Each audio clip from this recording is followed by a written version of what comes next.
La Sogara, la société gabonaise de raffinage qui célèbre cette année son cinquantenaire, une célébration marquée du saut de la constance et de la performance au service du progrès.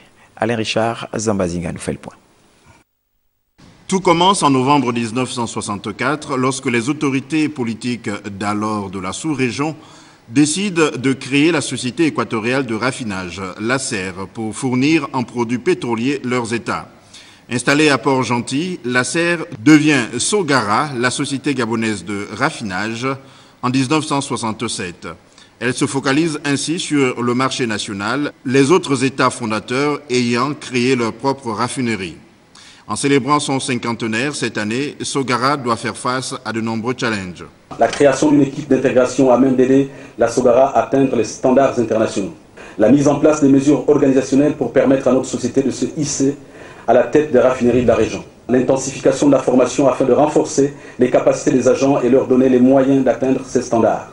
Et enfin, l'intégration progressive du biocarburant. Ces défis s'imposent à nous tous. Ils doivent être le ressort d'une conscientisation ardente sur l'avenir de notre outil industriel, ce pavillon national qu'est la Sogara et dont nous ne sommes que des gérants. De 6 000 tonnes par an, Sogara produit désormais 1 million de tonnes l'année et ambitionne d'atteindre 1,5 million de tonnes pour la même période. La célébration de ses 50 ans est donc l'occasion de faire preuve de prospective. Il convient d'arrimer la Sogara à l'ambition de M. le Président de la République, chef de l'État, dont le postulat relève d'un modèle économique plus compétitif, intégrant les notions essentielles de bonne gouvernance et de bonnes pratiques de gestion. Cette démarche de redynamisation de la Sogara inclura, entre autres, la reconfiguration de cette entreprise à travers un nouveau contrat de partenariat plus ambitieux, plus opérant, mais surtout, qui garantirait la citoyenneté économique, sociale et environnementale de cette structure dont les missions sont souverainement au service de la nation. Avec la reprise à la hausse du prix du baril de pétrole, les perspectives semblent prometteuses malgré les contraintes financières. Sogara s'oriente vers le traitement des brutes légers de l'Afrique de l'Ouest, riche en distillats et pourvoyeur de marges de raffinage additionnelles.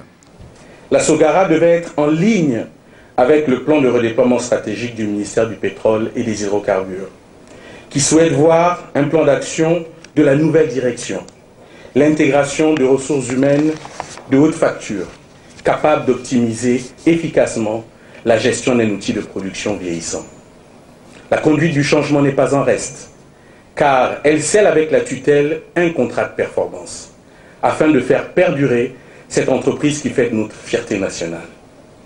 Je formule enfin le vœu que cette célébration augure des perspectives économiques et sociales sereines pour la Sogara, au moment où l'industrie pétrolière observe une tendance de redécollage après la chute drastique des cours du baril de pétrole qui a plongé l'industrie dans une crise sans précédent depuis décembre 2014. Pour assurer la Sogara de son soutien constant, la cérémonie officielle de ses 50 ans a été marquée par la présence du vice-président de la République, du Premier ministre et de plusieurs membres du gouvernement qui ont effectué le déplacement de la capitale économique afin de témoigner de la volonté des hautes autorités du Gabon à accompagner Sogara dans son ambitieux projet de se rendre encore plus compétitive.